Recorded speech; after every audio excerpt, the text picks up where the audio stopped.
नमस्कार, उत्तराखंड समाचार में आपका स्वागत है। मैं पीएम शंकर झा। सबसे पहले मुख्य समाचार।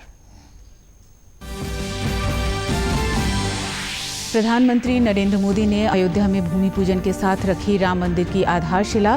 बोले, आज समाप्त हुआ सदियों का इंतजार। उत्तराखंड भी डूबा उल्लास में।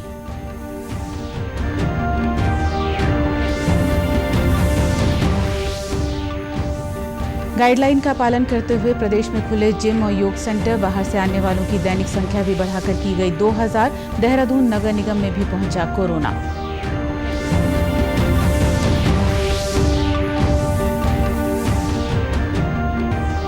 बिगड़े मौसम के कारण केदारनाथ यात्रा में पेश आ रही है दिक्कत। रुद्रप्रयाग के बांसवाड़ा में तीसरे दिन भी भूस्खलन से बंद है नेशनल हाईवे। पैदल यात्रा मार्ग पर भी गिर रहे पत्थर।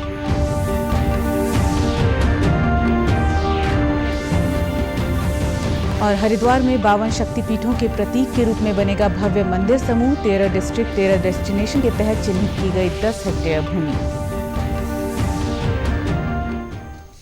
अब खबरें विस्तार से। आज रामनगरी अयोध्या में जब प्रधानमंत्री नरेंद्र मोदी ने भूमि पूजन किया और राम मंदिर निर्माण की आधारशिला रखी तो मानो जनमानस त्रेता युग से जुड़ गया। पूरी दुनिया इन ऐतिहासिक पलों की साक्षी बनी जब करोड़ों भारतीयों की राम मंदिर निर्माण की इच्छा फलीभूत हुई। मंत्रोच्चारण के साथ भूमि पूजन की शुरुआत की गई और फिर प्रधानमंत्री के हाथों आधारशिला रखे जाने के साथ ही मंदिर निर्माण का विधिवत आरंभ हो गया। भूमि पूजन समारोह में उत्तर प्रदेश के मुख्यमंत्री योगी आदित्यनाथ और आरएसएस प्रमुख मोहन भागवत भी शामिल हुए। शिलान्यास से पूर्व प्रधानमंत्री हनुमानगढ़ी मंदिर पहुंचे और वहां पूजा अर्चना की। प्रधानमंत्री ने पारिजात का पौधा भी रोपा। भूमि पूजन के बाद अपने संबोधन में प्रधानमंत्री नरेंद्र मोदी ने राम मंदिर को राष्ट्रीय एकता का प्रतीक बताते हुए विश्व भर के सभी राम भक्तों को बधाई दी। राम काज किनु बिनु मोहि कहां बिसरा। भारत आज भगवान भास्कर के सानिध्य में सरयू के किनारे एक स्वर्णिम अध्याय रच रहा है। कन्याकुमारी से क्षीर भवानी तक,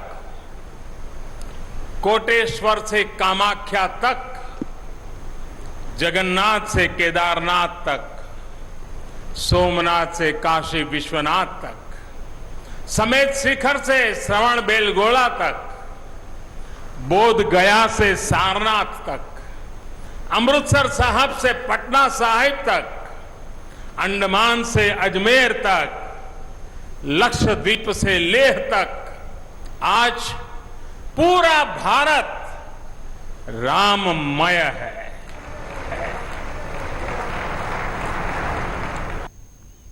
प्रधानमंत्री ने कहा कि आज पूरा देश भावुक है क्योंकि सदियों का इंतजार समाप्त हो रहा है। करोड़ों लोगों को तो यह विश्वास ही नहीं हो रहा होगा कि उनका सपना साकार हो रहा है। मंदिर के निर्माण की प्रक्रिया राष्ट्र को जोड़ने का उपक्रम है। ये महोत्सव है विश्वास को विद्यमान से जोड़ने का, नर को नारायण से जोड़ने का, लोक को आस्था से जोड़ने का, वर्तमान को अतीत से जोड़ने का। अयोध्या में प्रधानमंत्री नरेंद्र मोदी के हाथों राम मंदिर निर्माण की आधारशिला रखे जाने के साथ ही समूचा उत्तराखंड उल्लास में डूब गया। प्रदेश भर में जगह जगह लोगों ने मिष्ठान वितरण कर एक दूसरे को बधाई दी। बद्रीनाथ धाम समेत तमाम मंदिरों में विशेष पूजा अर्चना की गई। बाजारों को विशेष तौर पर सजाया गया था। मुख्यमंत्री त्रिवेंद्र सिंह रावत ने श्री राम मंदिर के भूमि पूजन का टेलीविजन पर सीधा प्रसारण देखा। इस मौके पर मुख्यमंत्री ने कहा कि कई वर्षों के संघर्ष के बाद आज यह स्वर्णिम अवसर आया है। देश और अयोध्या में सैकड़ों परिवार ऐसे हैं जो काफी समय से अखंड रामायण का पाठ एवं रामधुन कर रहे हैं। अयोध्या में श्री राम मंदिर बने, हजारों लोगों ने इसके लिए बलिदान दिया। आज उन हजारों लोगों का संघर्ष फलीभूत हो रहा है। मुख्यमंत्री ने राम जन्मभूमि आंदोलन से जुड़े रहे संघ प्रचारक मोरोपंत पिंगले, अशोक सिंघल, महंत अवैधनाथ और बलिदान देने वाले कोठारी बंधुओं को याद करते हुए उन्होंने कहा कि इन सभी ने महत्वपूर्ण भूमिका निभाई। श्री रावत ने कहा कि जल्द ही अयोध्या जाकर वे भगवान श्री राम के दर्शन करेंगे। अनलॉक 3 के तहत आज से उत्तराखंड भर में जिम और योग सेंटर खोल दिए गए हैं। इसके लिए इन्हें तय शर्तों का पालन करना आवश्यक किया गया है। केंद्र की गाइडलाइन के तहत प्रदेश शासन ने बीते रोज इससे संबंधित एसओपी जारी की। एसओपी में बाहरी राज्यों से आने वालों के लिए बॉर्डर पर तय अधिकतम 15 की सीमा बढ़ा दी गई है। अब प्रतिदिन 2000 लोग उत्तराखंड आ सकेंगे, लेकिन इसके लिए उन्हें पहले की तरह रजिस्ट्रेशन कराना अनिवार्य होगा। सबसे पहले इनका टेम्परेचर चेक लिया जा रहा है और कोई भी इनकी जो बिलोंगिंग्स हैं उनको जिम के अंदर एंट्री नहीं है। पानी वगैरह के सारे कंटेनर्स ये लोग खुद लेके आ रहे हैं। सेकेंडरी कस्टमर्स के खुद की सेफ्टी के लिए they are keeping their own sanitisers. और हम लोगों के पास हर सेशन के बाद 10 मिनट का बफर ब्रेक है जिसके अंदर पूरा जिम सैनिटाइज हो रहा है। सैनिटाइजेशन के 2 ऑप्शन हैं हमारे पास, एक तो सैनिटाइजर के साथ, बाकी हमारा हाइपोक्लोराइड आता है जिसके साथ पोछे लग रहे हैं इसके अंदर। प्रोसेस के अंदर कोई भी कस्टमर बिना अपॉइंटमेंट के हमारे जिम के अंदर नहीं आएगा और वर्कआउट के लिए कोई भी ट्रेनर किसी को टच नहीं कर रहा। इस बीच राज्य में बीते मंगलवार शाम तक कोरोना संक्रमण के 208 नए मामले सामने आए। एम्स ऋषिकेश में एक कोरोना संक्रमित 29 वर्षीय युवक की मृत्यु हो गई है। सहारनपुर निवासी इस युवक को पेट संबंधी दिक्कतों के बाद एम्स में भर्ती कराया गया था। वहीं आज देहरादून नगर निगम में एक कर्मचारी के कोरोना पॉजिटिव आने के बाद जरूरी एहतियाती कदम उठाए गए हैं। केदारनाथ यात्रा पर अब मौसम का दुष्प्रभाव पड़ रहा है। कमोबेश लगातार हो रही बारिश के कारण रुद्रप्रयाग गौरीकुंड राष्ट्रीय राजमार्ग पर कई जगह भूस्खलन से अवरुद्ध हो रहा है, तो वहीं पैदल यात्रा मार्ग भी जगह जगह पत्थर गिरने से खतरनाक बन गया है। यही कारण है कि इन दिनों केदारनाथ में तीर्थयात्रियों की संख्या में काफी कमी आई है। बारिश के कारण हुए भारी भूस्खलन से रुद्रप्रयाग गौरीकुंड राष्ट्रीय राजमार्ग बांसवाड़ा में पिछले 2 दिन से बंद है। लोक निर्माण विभाग और राष्ट्रीय राजमार्ग खंड मार्ग खोलने के लिए लगातार प्रयास है। मानसूनी सत्र में हमारे अन्य जिला मार्ग एवं ग्रामीण मार्ग ये सभी समय समय पर बंद हो रहे हैं। इनमें विभिन्न तरह की एजेंसियां हैं जैसे पीडब्ल्यूडी, पीएमजीएसवाई, एनएच, सभी डिपार्टमेंट्स ने मानसून से पूर्व ही उसमें जेसीबी और पोर्टलाइन की व्यवस्था की हुई है जो कि संवेदनशील स्थलों पर ही तैनात है और आवश्यकता अनुसार, वरीयता अनुसार इनमें जेसीबी है जो समय समय पर आने वाले मलबे को साफ कर रही है। राजमार्ग 109 रुद्रप्रयाग से गौरीकुंड बांसवाड़ा के पास अत्यधिक मलबा आने के कारण मार्ग अवरुद्ध चल रहा है, जिसको खोलने हेतु विभाग के द्वारा 2 पॉकलैंड मशीनों का लगाई गई हैं जो लगातार मलबा सफाई कार्य कर रही हैं। उधम सिंह नगर जिले में सरकारी अस्पतालों का आधुनिकीकरण किया जा रहा है। निजी कंपनियों और प्रशासन के बीच हुए एमओयू के तहत सीएसआर फंड से यह कार्य हो रहा है।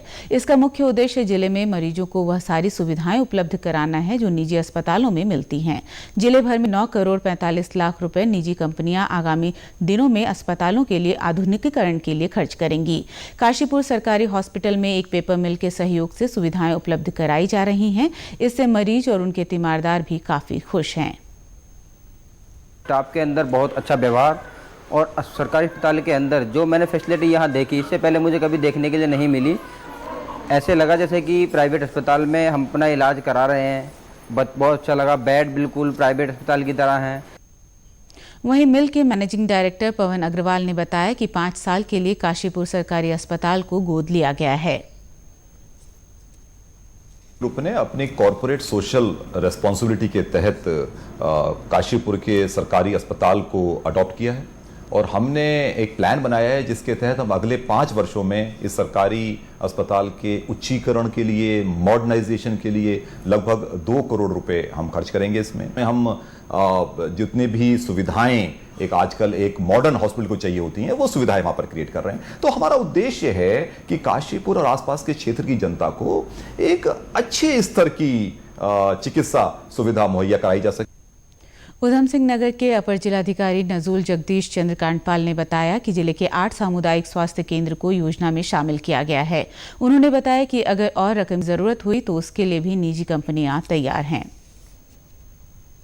जो हमारे सीएससी हैं, डिस्ट्रिक्ट हॉस्पिटल हैं, उनको हमने सीएसआर मद से प्राइवेट पार्टनर्स को साथ में लेते हुए एडॉप्ट कराने का एक प्रयास किया है। यदि सुविधाओं को उस सीमा तक, उस लेवल तक बनाने में जहां हमारी अपेक्षाएं या माननीय मुख्यमंत्री जी की अपेक्षाएं, विजन है, पैसा कम पड़ता है तो सीएसआर पार्टनर्स को इन्वेस्टमेंट बढ़ाने के लिए तैयार भी है। जनपद में हमारे 8 सीएससी, डीएच और एसडीएच हैं कुल मिलाकर।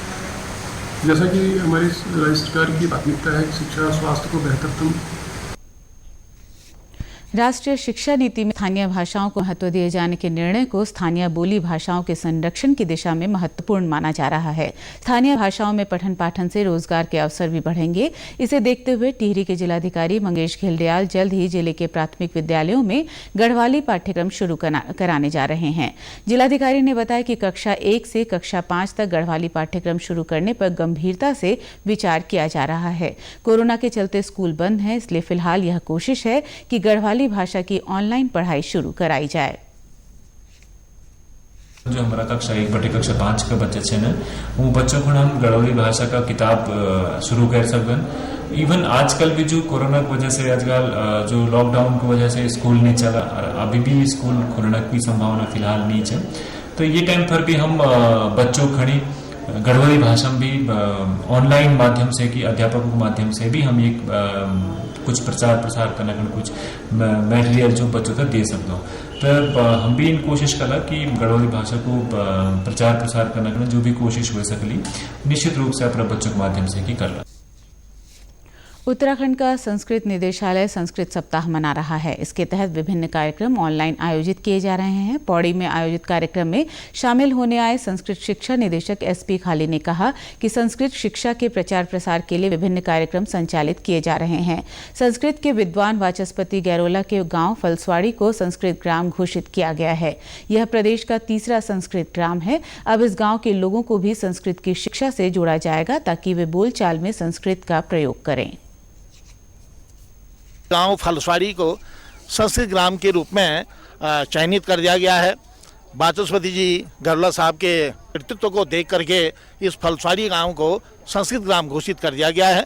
सारे अभिभावकगण संस्कृत में बोलने के लिए तैयार किए जा रहे हैं। ये मेरे लिए बड़े गौरव की बात है कि फलसवाड़ी गांव को प्रदेश का तीसरा संस्कृत भाषा का गांव चुना गया है और यहाँ के जितने भी नागरिक हैं आप संस्कृत भाषा में बात करेंगे, उनकी जो भी दैनिक क्रियाकलाप होंगे उसमें जो वो जिस भाषा का प्रयोग करेंगे वो संस्कृत भाषा का प्रयोग करेंगे। निश्चित तौर पर इसमें संस्कृत भाषा का प्रचार प्रसार बढ़ेगा। मुख्यमंत्री त्रिवेंद्र सिंह रावत के ड्रीम प्रोजेक्ट 13 डिस्ट्रिक्ट 13 डेस्टिनेशन के तहत हरिद्वार में 52 शक्तिपीठों के प्रतीक के रूप में भव्य मंदिर समूह का निर्माण किया जाएगा। इसके लिए कनखल में बैरागी कैंप के पास लगभग 10 हेक्टेयर भूमि का चयन किया गया है। इस मंदिर के बनने के बाद जहां लोगों को राजा दक्ष के यज्ञ विध्वंस और सती की त्याग कथा जुड़े प्रसंगों के दर्शन होंगे, वहीं यह 52 शक्तिपीठों का केंद्र बनेगा। पर्यटन अधिकारी सीमा नौटियाल ने बताया कि शक्तिपीठ मंदिर के लिए चयनित भूमि के लिए वन विभाग से NOC प्राप्त करके मंदिर के निर्माण की प्रक्रिया शीघ्र शुरू कर दी जाएगी। इसके लिए जिलाधिकारी के माध्यम से शासन को प्रस्ताव भेजा जा रहा है। ये उत्तराखंड गवर्नमेंट के द्वारा जो मुख्यमंत्री जी के द्वारा जो है यहाँ पर 13 डिस्ट्रिक्ट 13 डेस्टिनेशन का चयन किया गया है, जिसमें कि हमारे हरिद्वार को 52 शक्तिपीठों का डेस्टिनेशन बनाने के लिए आदेशित हुआ है।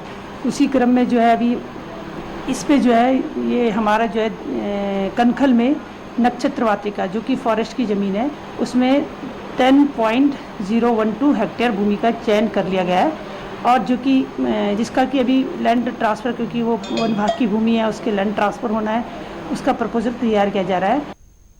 माना जा रहा है कि 52 शक्तिपीठों के मंदिर श्रृंखला का परिसर बनने से हरिद्वार में तीर्थाटन और पर्यटन को और बढ़ावा मिलेगा।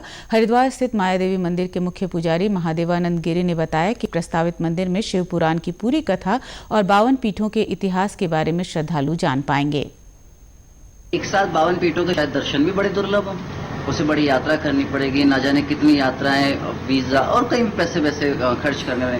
लेकिन उन 52 तीर्थों को, उन 52 शक्तिपीठों को एक साथ देखना, याद करना, स्मरण करना और समस्त माताओं के नाम की जानकारी, उनकी कथा, उनके खंड को और कहाँ कैसा क्या विवरण है, वो सारा विवरण एक ही बार में एक साथ दर्शन हो जाना, ये बहुत बड़ी बात है। उत्तराखंड की खबरों के लिए आप हमसे सोशल मीडिया पर भी जुड़ सकते हैं। हमारा ट्विटर हैंडल है DD News_देहरादून, हमारा फेसबुक पेज है DD News उत्तराखंड और हमारे YouTube channel DD News Uttarakhand को सब्सक्राइब करें। इसी के साथ समाचार समाप्त हुए। नमस्कार।